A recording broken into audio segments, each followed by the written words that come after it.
What is a journey? It is not just traveling from one place to another. It is the things we learn, the experiences we have, the struggles we face, and how we develop as individuals.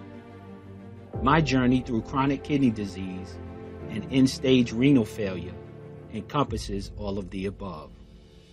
This is my story, from diagnosis to transplant. So let's get in position.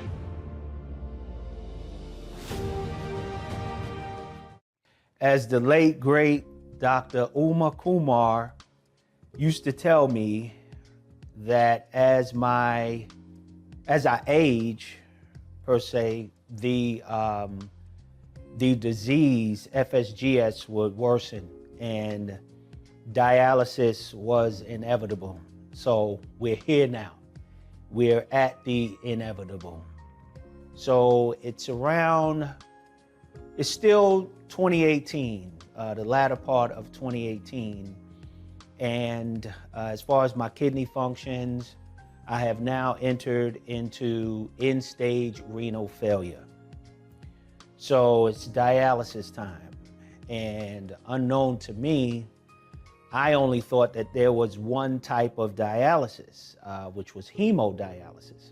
And also at this time, my wife and the rest of my family, some of my in-laws, we are actually caregivers to my father-in-law. And he's currently on dialysis at that time. And so I'm sort of familiar with it, watching him, because at times I would have to take him to his treatments. He was on 3 days a week, Monday, Wednesday, Friday.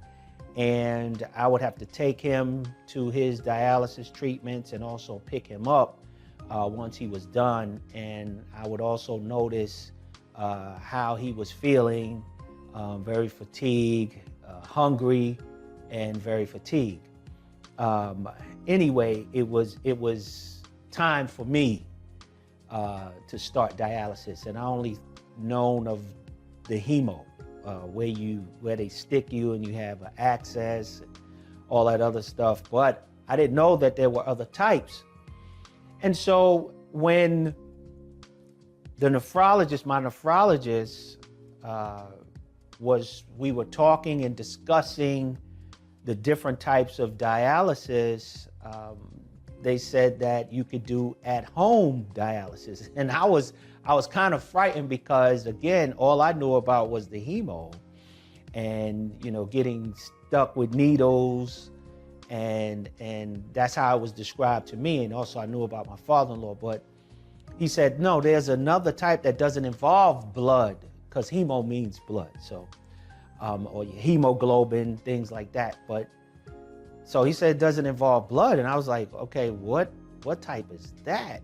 And so they showed me it was called peritoneal dialysis, where they use a fluid and it's inserted in your peritoneal cavity, which is down below your abdomen area.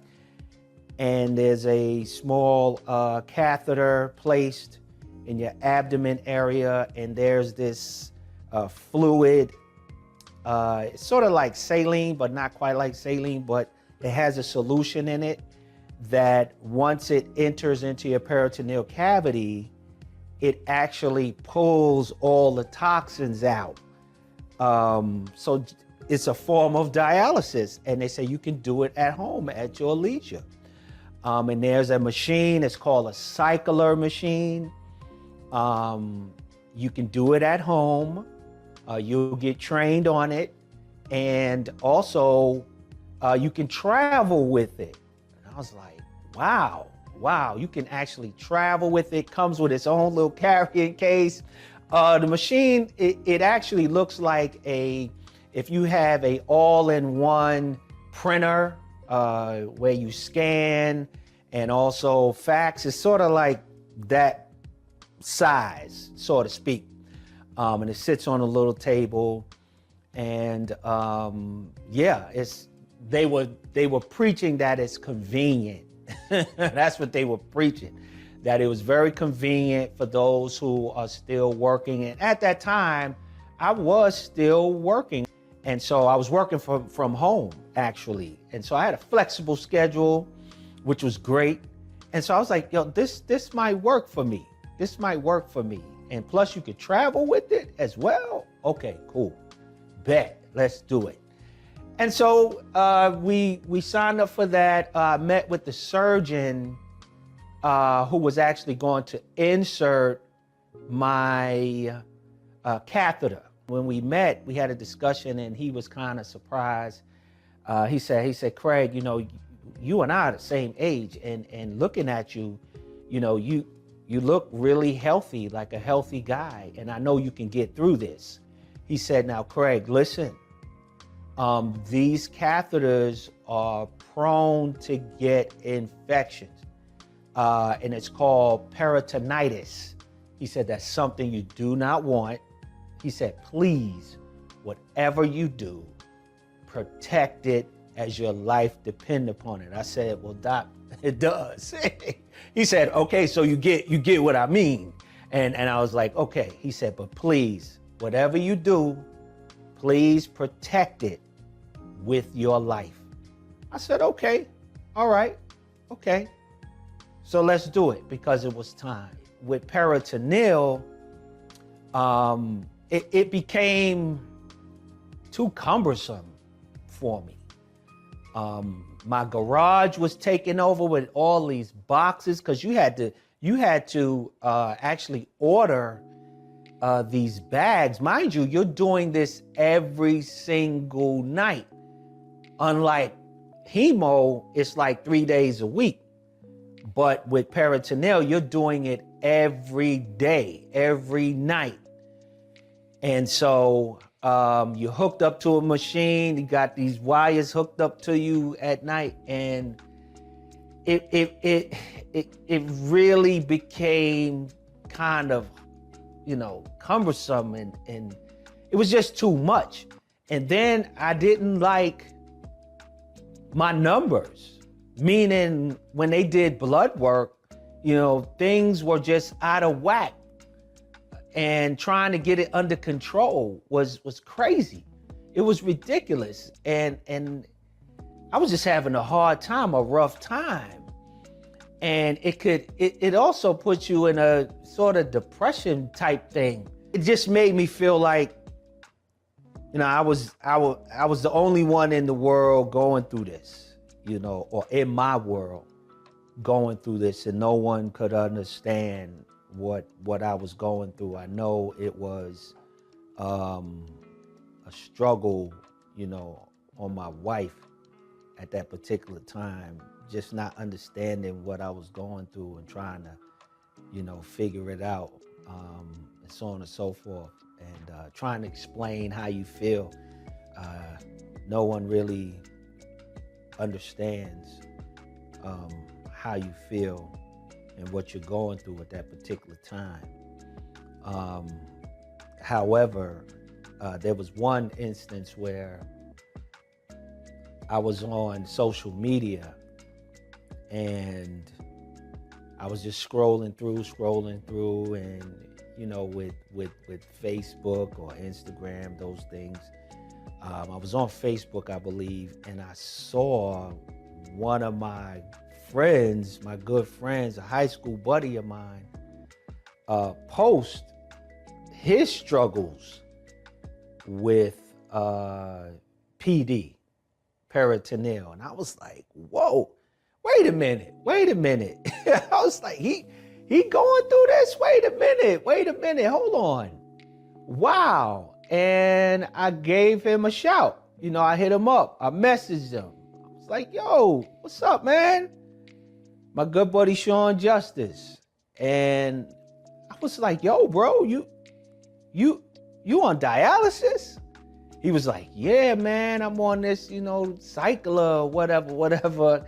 And it's getting on my nerves and it's driving me crazy. I was like, yo, bro, me too. And then it was like, cause I hadn't spoken to Sean in years. And it was like, we just picked up where we left off. However, we was on, we was on the same level because he understood and I understood, and so it was just great. It was a godsend, I guess, for the both of us. I really thank God for sending him, or actually me seeing his post that day. And I guess he needed me as much as I needed him, for sure, during that time. Because when I was not satisfied, I would share it with him. Of course, I shared with my wife. I was not satisfied with peritoneal dialysis. And not to mention, I don't know how it happened. However, I experienced or contracted a leak. Now, I never contracted peritonitis, thank God, because, even the nurses used to say, you do not, Mr. Merrick, you do not want peritonitis, please. Because some people have to have that catheter taken out, replaced, and so on and so forth, and it's very, very painful. However, in my peritoneal cavity, where the fluid went in, and then you walk around with all this fluid in that cavity, and you just feel bloated all day. I hated that feeling. I hated it. I couldn't stand it. So I developed a small leak in my peritoneal cavity. So just imagine, okay, you have this fluid right here in your abdomen, and it's heavy. And gravity works, right? Gravity does what gravity does. It's pulling. It's pulling. So I developed a leak in my peritoneal cavity, and fluid is going to find a way to go somewhere. And hate to gross you out, but just imagine how I felt where that fluid went.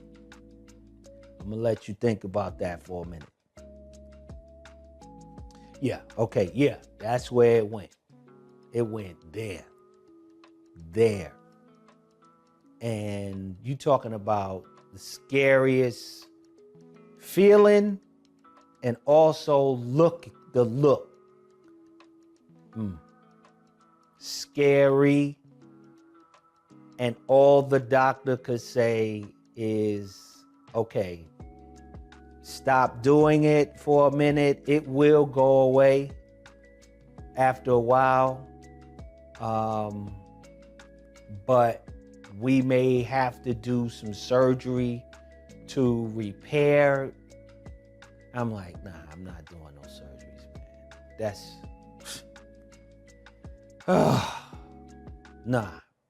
no. And I talked to my buddy Sean, and Sean is like, wow. He said, well, Craig, listen, I had enough with PD myself. I switched over to hemodialysis. I said, you did? Really? He said, yeah, I had to do it. That was just taking up all of my day, half of his day. He was on it 12, 13 hours on the cycler. That's crazy. You can't move, you can't go nowhere. That's crazy. So he said, Craig, I don't know about you, but you might want to switch. He said, I know everybody's different, but you might want to go over to hemo. He said, I feel a lot better. And it's just 3 days a week. I may be on that dialysis machine for maybe 4 hours on those three days out of the week. And then I'm done. Then I got 2 days, and then the weekend, I'm good. He said his numbers came out great. I said, you know what, man? I'm going to have to try it. I'm going to have to do it. I'm going to have to go over. It was the end of 2018. I didn't even get through all of 2018. And so I went over to hemo. It was January 2019. I started my first, because I had to go right away because the kidneys had failed. And my very first treatment, I remember my very first treatment. I was on the machine for four hours. Yeah. And so time goes on. I'm into my routine, and I was very disciplined there. And I know not everyone is like me or disciplined, which I couldn't understand because your life depended on it. But it was just so depressing. You know, you sit next to an individual and they sitting over there eating Cheetos. You know, they done went to the gas station, convenience store before they coming into dialysis. Are you kidding me, man? Are you serious? They drinking fruit punch filled with sugar. They already a diabetic. I'm like, yo, man, just go outside or go on the roof and jump. Cause what are you doing? What are you doing? And it was just depressing. And because when the doctors would come around, he would come to me, Mr. Merritt, I see your numbers and blah, blah, blah. He would start saying the numbers and I would finish his sentence because I knew it. I said, yeah, I saw that, but I'll take care of it. It'll be done. He said, Mr. Merritt, always, man, you know what to do. I'll see you later. He would be with me, talking with me for at least, 2 to 3 minutes, and he would move on. Because I had to make sure, folks, I did what I was supposed to do. Number one, I'm not feeling that great on this machine. So I really don't feel like talking to you right now. Not that I don't like you, but right now I'm really trying to sleep or whatever. So I made it in a point. Yo, Craig, do what you're supposed to do, man. You know when they're gonna take blood. The week before, do what you're supposed to do. Make sure the numbers come out right so they don't have to spend no time with you trying to tell you, don't do this, that. Cool, bet. That's how I treated it. So when they came, Mr. Merritt, you need anything from us? I was like, nah, I'm good. They would move on. But it's not like you're ear hustling, but you can hear the foolishness over here. And it's like they spend 15 minutes talking to this guy about, yo, you gotta get your phosphorus down. You gotta blah blah. What are you eating? But and they see on there he got cookies, Debbie's cakes and Cheetos, chili cheese fry. It was depressing. And in there, you try to talk to people and they really don't want your help. I'm not trying to turn you into me, but hey, man, we in here. I'm in here like you in here. Dude, what are you doing?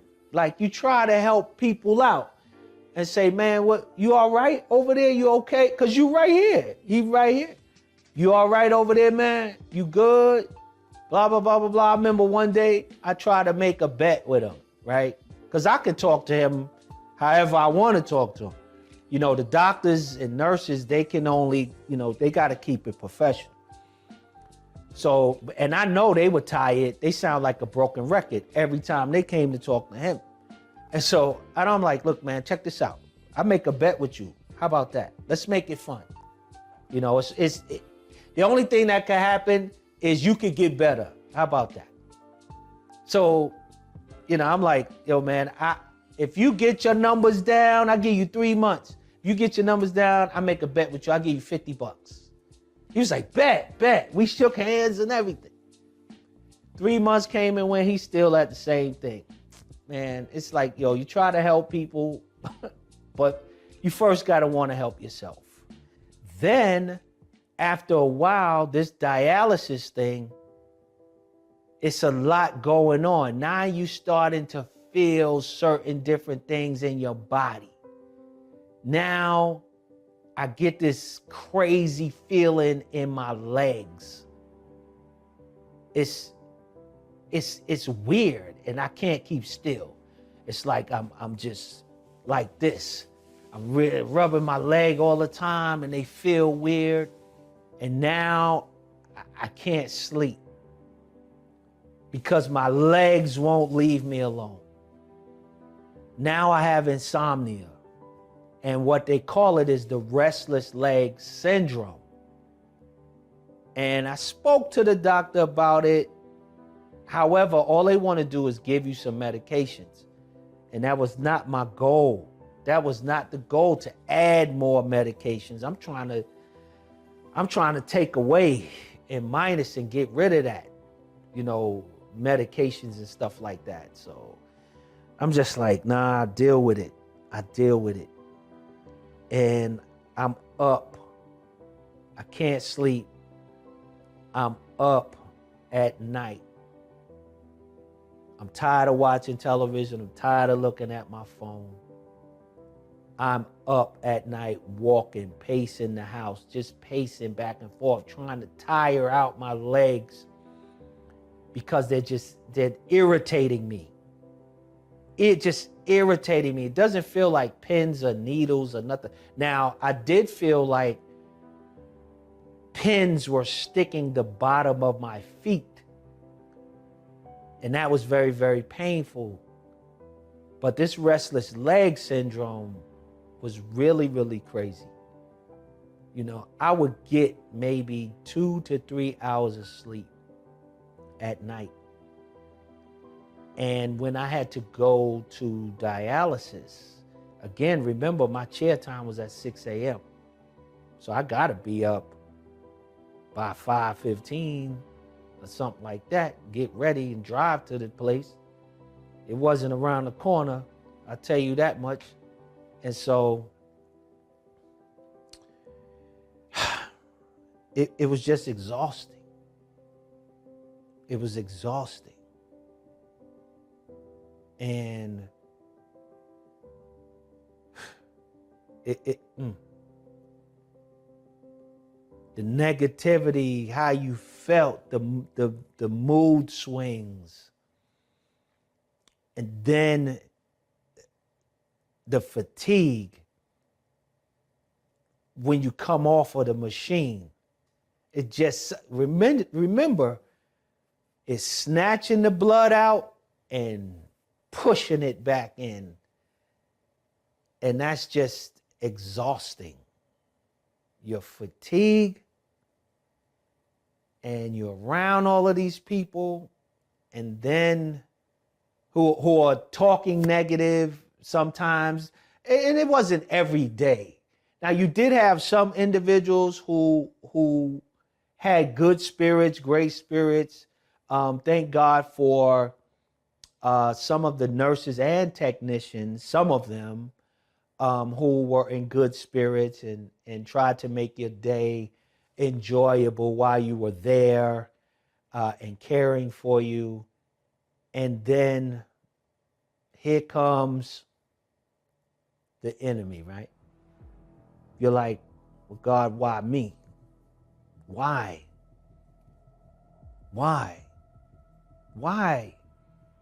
Then all these types of things start to enter into your mind, and you enter into a dark place, and you're in depression. You don't acknowledge it as depression, that you're depressed, but you are depressed because you don't want to go to this place anymore. Meaning, when it's time, you're dreading going. Have a great weekend. You have a great weekend. No dialysis. You're good. And it's Sunday night. First of all, I'm not going to be able to sleep. I know it. I hate it when the nighttime came or when it was bedtime. I couldn't stand it. That particular hour of the day, I dreaded because I know I wouldn't get any sleep. I know that my legs would be restless. I would be tossing and turning. Then I would get out of the bed. It's 2, 3 o'clock in the morning. And I'm pacing the house. I'm walking around the house. And you just like, why me? I'm sick of this. You know you need it. You know you need this treatment. You gotta have this treatment. And you hate it. You dread going, but you know you need it. So you go. And then the sticking, 2 needles, 15 gauge. I hated that part. Then every so often on the machine, you don't even know why. Your blood pressure drop. It's just dropping. It's just dropping. You sitting there in the cold sweat. And thank God I had sense enough to call out to my technician, hey, I don't feel good. Hey, I don't feel good. Then there's chaos. It's chaos in the center. Somebody done fell out. They got to call the EMS, 911. It's just all around you. And you're sick of it. You're just sick and tired. You're tired of it, man. You're just tired of it. And those dark places, when I talk about those dark places, I really mean it. Dark. To the point where it's like, yo, I might as well not even be here. Those thoughts. Those thoughts. And you say, look, man, I'm just done. I'm done with it. You're on this list, you're on that list. No, you get evaluated, you're trying to better your chances by being on different transplant lists. And even that is tiring because you got to go through the same testing over and over. They want blood here. They want blood there. They want this test there. That to, yo, can't you get it from the other facility? Yo, I just did an EKG. I just did an echocardio. I just did a scan and all this other stuff. Yo, can't you get that test? Nah, we need our own. It's like, yo, come on. And I can recall one evening, one night, where I finally was able to go to sleep. I fell asleep. However, I was tossing and turning, and this voice kept talking to me and saying, just, Craig, why is it happening to you? This shouldn't be happening to you. You didn't do nothing wrong. Just throw it all away. Just throw it all away. Give it up. Give up. Just give up. I'm telling you, I'm hearing this voice. I'm tossing and turning. I'm tossing and I'm fighting and I'm wrestling with this voice. And I heard another voice. Listen to me. I'm telling y'all, I heard another voice. Remember, the voice said, remember my word. Use my word. That's what the other voice told me. Remember my word. And I started, every scripture I knew started to rise up in me while I'm asleep. Now, started to rise up in me, and I started to repeat the ones that I knew. And I started to say, I remember this very vividly. I said, devil, I rebuke you in the name of Jesus. I said, shut up, stop talking to me. I said it like that, and he kept talking to me.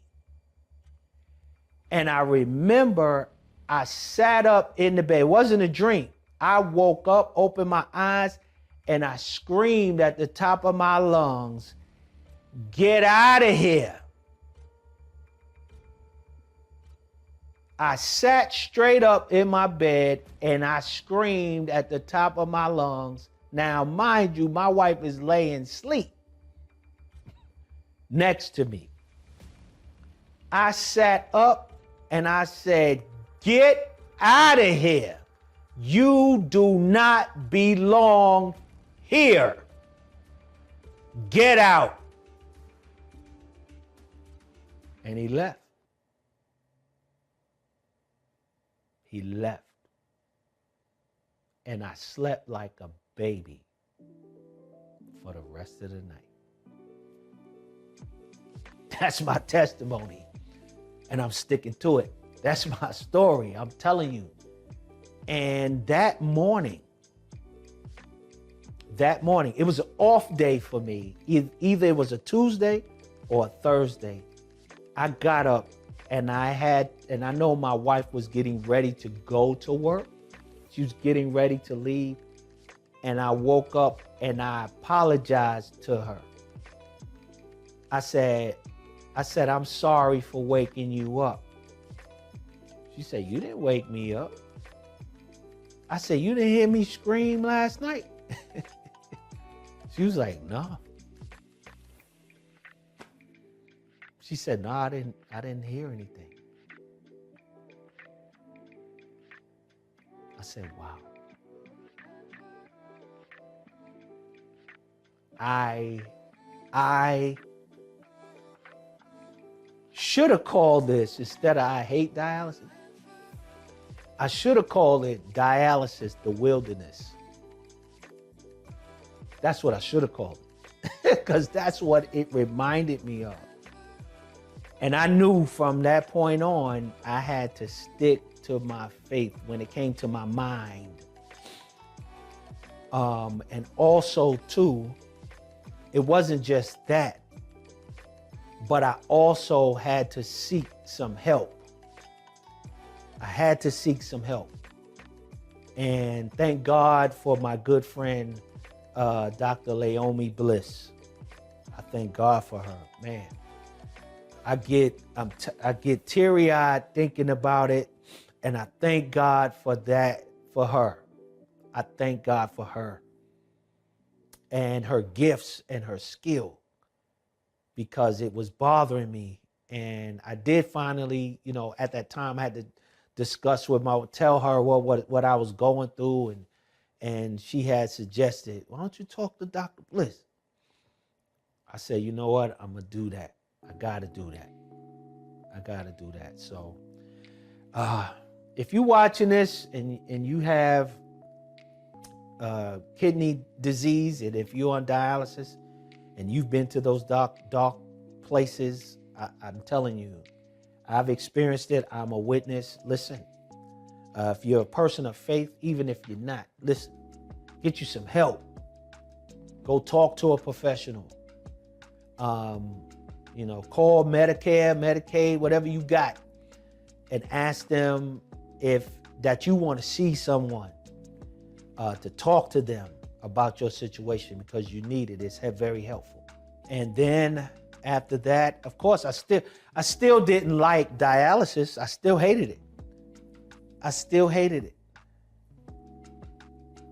After I got over that, because it was so dark, I still had questions. Not just why me. It wasn't why me anymore. It was still the fact of, will I be on this for the rest of my life? Will I have to endure dialysis for the rest of my life? In between those times, or during those times, I would say, good things were happening in my life. Good things were happening in my life. My son got married, which was very exciting. Being part of that, welcoming my daughter-in-law, to the family. Just watching him and being with him before, helping him get dressed, that was really special to me. And I get choked up a little bit because that was a very special moment, and I really enjoyed that. Seeing him get married, because you don't. I never foreseen it, but just very proud of him.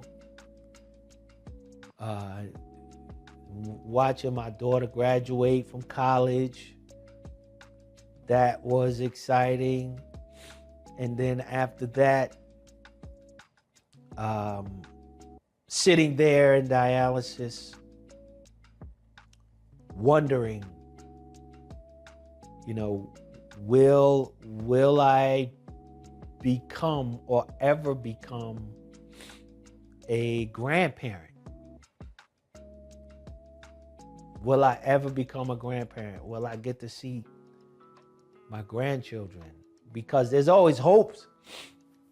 There's always hopes. Once, my son got married, it was like, okay. And, talking to them, they do want children, but I'm sitting here with 2 big needles in my arm, and will I ever get a kidney? And will I get to see my children's children? What would he or she look like? Will I have enough strength to run around with them? Will I be able to babysit? I think about those things while I'm sitting in that chair. While I'm sitting in that chair, your mind tends to wander. One day, seeing and holding my grandchild, one day was my goal. Now, there were other things that was going on at the same time in this, while on dialysis per se. My particular doctor at the time, Dr. Kumar, he gets transferred to another center. And so this other nephrologist comes in, and not to say that she wasn't there the whole time, because it's not just him. They usually have maybe 2 nephrologists working hand in hand and coming around, making their rounds with patients. So this particular doctor wasn't like she was brand new, but she had been there. And now we fast forward, it's 2023. And she's now the lead nephrologist at this particular place. And it's not like she hadn't seen me before. And okay, she comes to me. She wants to treat me or do something particularly different. Right? Here we go again, right? With another doctor doing something else. If you hadn't seen episode 2, Finding Dr. Kumar, go and watch that and you'll know what I'm talking about, right? So I already got that stigma in the back of my mind, right? So now we got this next doctor who's in charge of the center, and you could sense they the head honcho now, right? They the head honcho, and I get to do things how I want to do it. You can sense it.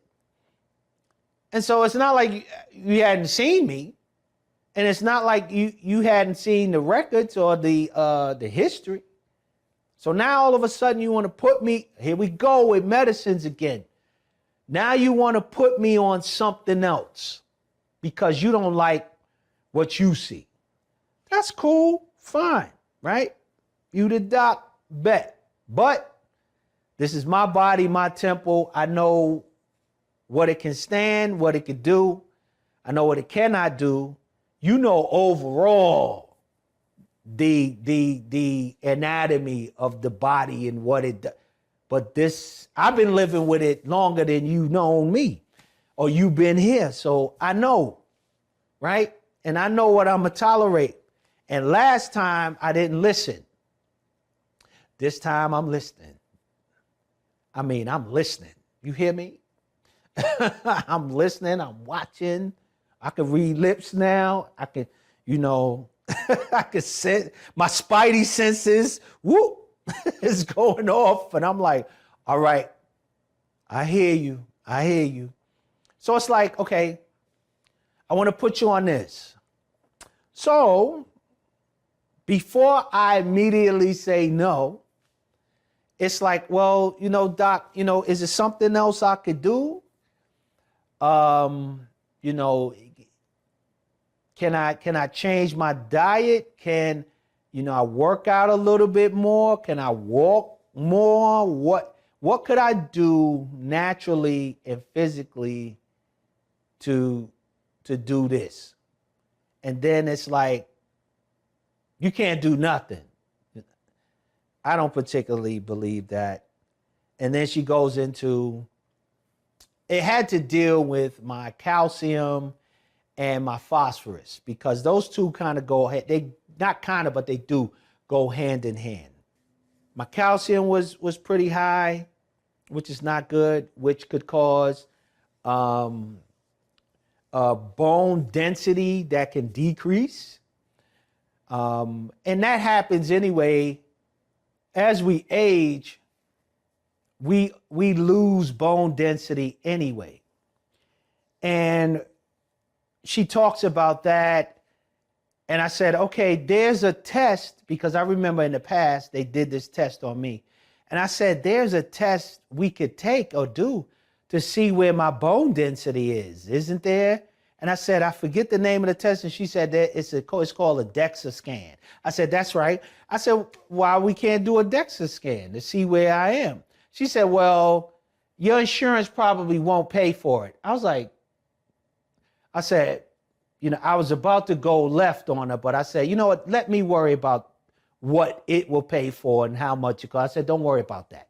Why don't I just get the DEXA scan? We look at that, see where if you're concerned with my bone density, because you want to put me on this particular medication that you feel as though will help my calcium or get it down or get it under control. Why don't we look at that? Why don't we test that? Again, her approach just wasn't sitting well with me. It just wasn't. So I'm like, okay, I'm gonna get the DEXA scan. I'm gonna do that. I'll let you know when I get it done, and they'll get it to you. And so I said, but right now I don't want to take that. Let's take some. I said, my goal, doc, is to take as less medications as I possibly can. I said, that's my goal. I said, I'm not trying to be difficult. I said, but that's my goal. Let's do some other things first and then come back and take a look at it, because this is your first time just, wanting to do something. And so we left with that agreement. So I thought. And so I go and come to find out my insurance paid for it, everything. I was covered, thank God. Because I know not a lot of people have that type of thing, So when she comes back around the next month or later on that month, I said, well, doc, I got the DEXA scan, because she's like, I still want to put you on this medication. I said, well, we talked about it. And you mentioned that, okay, cool, the DEXA scan, I got it done. We're waiting for the results. And then she had the nerve enough to say, well, that's something you wanted to do. I knew what it was then, and I told her, I said, you know what, doc? I called her name. I won't say her name. I said, look, listen. I said, you know what? I said, this conversation is over. You are really, making me upset right now, so I'm done. I'm not really this conversation is over. I said, I am terminating this conversation right now. So please, thank you very much. Whatever. You can go see the next person. I'm done. I'm done. Because I'm like, how I thought we left, said we was going to do that and look at those things. So the next thing I know, she's saying that I yelled at her, or I'm very condescending, or whatever, and this, that, and the third. Next thing you know, we got to have a meeting and all this other stuff and whatnot. And man, whatever. I wasn't taking that medicine. I know that much. I wasn't taking it. And this is what I'm trying to tell and get across to individuals who are in situations like mine or like how I was. You have to be your own advocate. You definitely have to be your own advocate when it comes to stuff like this. You got to ask questions. Why you want to put me on that? And leading up to it wasn't like she did not know me. So all of a sudden now, because you're the lead doctor this year, now you want to start doing and making changes and all of that. When I started doing research on that medication and asking questions about it, and people were telling me, well, this is a side effect, that's a side effect, you could possibly have a stroke. I was like, no, definitely not. We're not doing that. And not to mention, my kidneys were so bad at the time. One of them, my right kidney, had a little, it was a spot that they saw on the scan, because they did a scan of it when I went to go get evaluated somewhere at another transplant facility in Charlotte, North Carolina. They saw that little it was like a little cyst, like, right? And it wasn't that large, but it concerned them. And when your kidneys are damaged like mine's were, they tend to form these pockets of liquids, right? These bumps and pockets around them, and they could potentially be cancerous. And so that was pretty much holding up me getting a transplant or getting on that particular list, and they wanted to look at it again. So 6 months went by. We brought the tests back here to Atlanta, Emory University Hospital, where I was listed as well. They saw it, and we wanted to wait another 6 months, do another scan. If it decreased, good. If it increased, then we have to do something about that as well.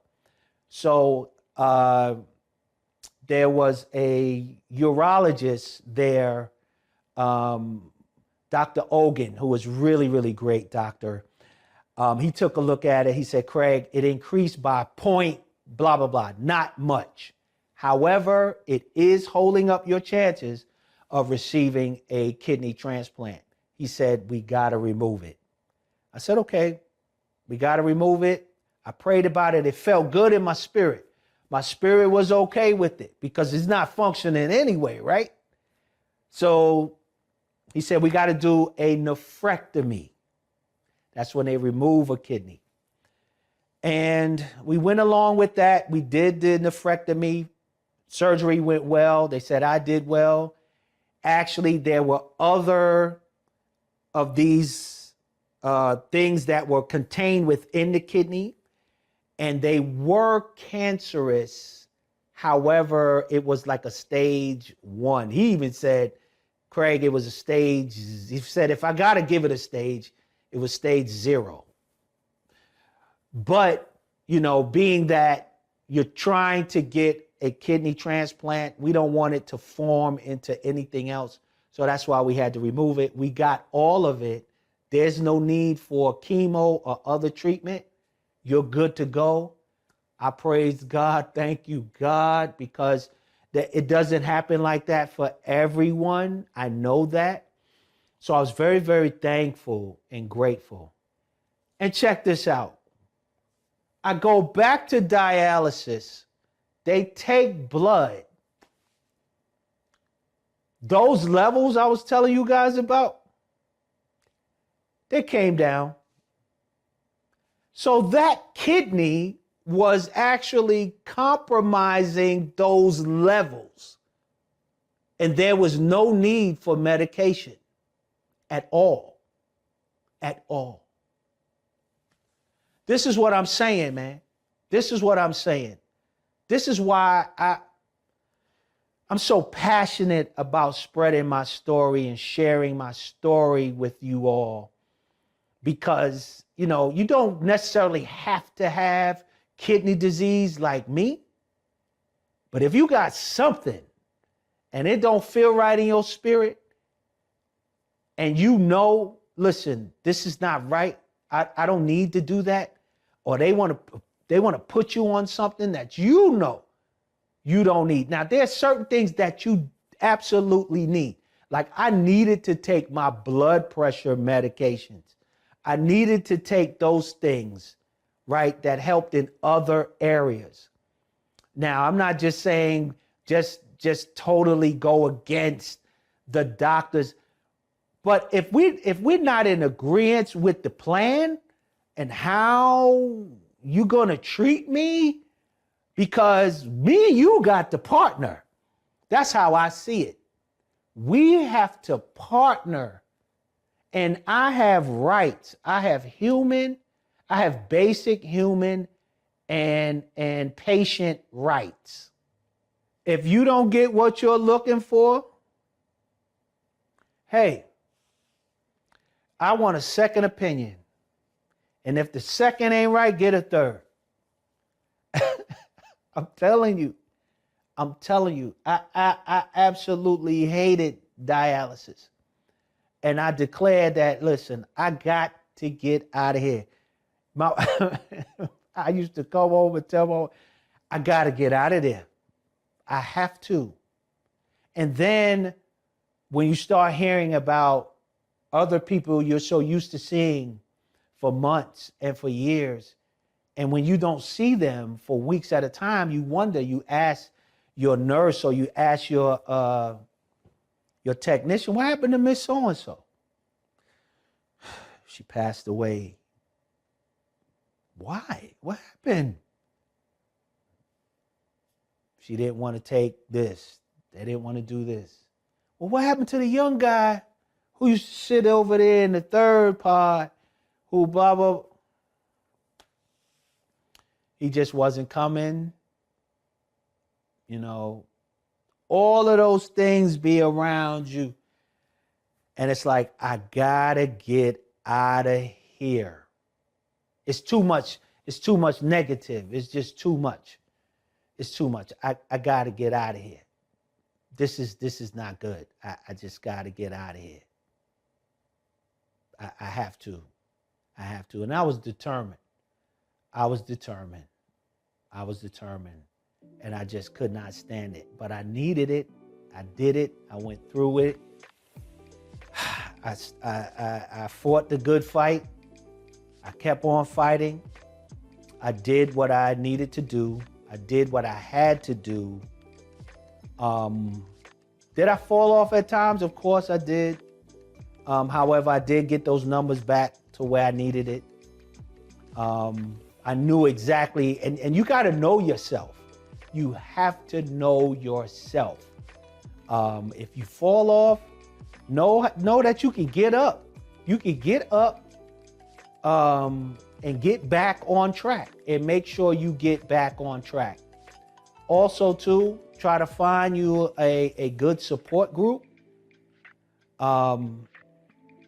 Link up with that support group and do something with your and for your mind care, which is absolutely a necessity when you're dealing with this disease and also going through dialysis as well. I know that there are other diseases. I'm not minimizing those individuals that go through that, who go through cancer, chemo, radiation, and so on and so forth. Those individuals as well. However, you definitely have to hang in there. Hang in there. And you'll definitely see a change, and try your best to stay positive. Try your best. I know it's hard. I know it's difficult. But try your best to stay positive and include your family. I know sometimes it's hard. And then there's individuals who may not be able to cope. But talking about it really, really helps. And getting with some of these organizations, I had belonged, or I still belong to and with the Georgia Transplant Foundation, who was a great help and continues to be a great help to me and my family. And when they have events, we go to them. We try our best to go to them and meet up with other kidney disease patients or dialysis patients, or even recently transplanted patients, just to get that extra kick and hope. Another friend of mine, a great friend of mine, and also a mentor, gave me hope. We actually had the same disease, FSGS of CKD. My brother and good friend out of Richmond, Virginia, Mr. Jay Williams, he received his kidney transplant before me, and he immediately contacted me. And he told me, Craig, I got one. And I was so elated and absolutely happy for him and rejoiced with him. And I told him, thank you so much. I texted him back. I said, thank you so much for sharing it with me. And he responded, he said, that was intentional. Me sharing it with you, Craig, so you know that there is hope. Man, I never forgot it. And I thank God for Jay, even through the years in Richmond, Virginia, being a mentor and a big brother to me. And you got to find those people. A great person, another good friend of mine told me, Dr. Good, he said, Craig, you don't choose your mentors, but your mentors choose you. And I was very grateful to know that Jay, he chose me. And so I thank God for him. And also, of course, my wife, my family, and my dream came true. And little Miss Emery Reese Merritt, our first grandchild, it came to fruition because I spoke it. And God provided and let me live long enough to see her little face. So she became my medicine. She was also my why. And I got stronger. I tell you, I kept fighting after that. I said, because I got to chase this little girl around. I have to. One day, she's not walking yet, but one day I'll be able to chase her around here, or whatever. But I'm looking forward to it. So guys, that's it for the third episode. Thanks for tuning in. And hey, listen, make sure you share this video, subscribe to our YouTube channel. Also, hit the notification button so you're notified next time we upload something new. And also, as always, get in position as it relates to your health. Peace.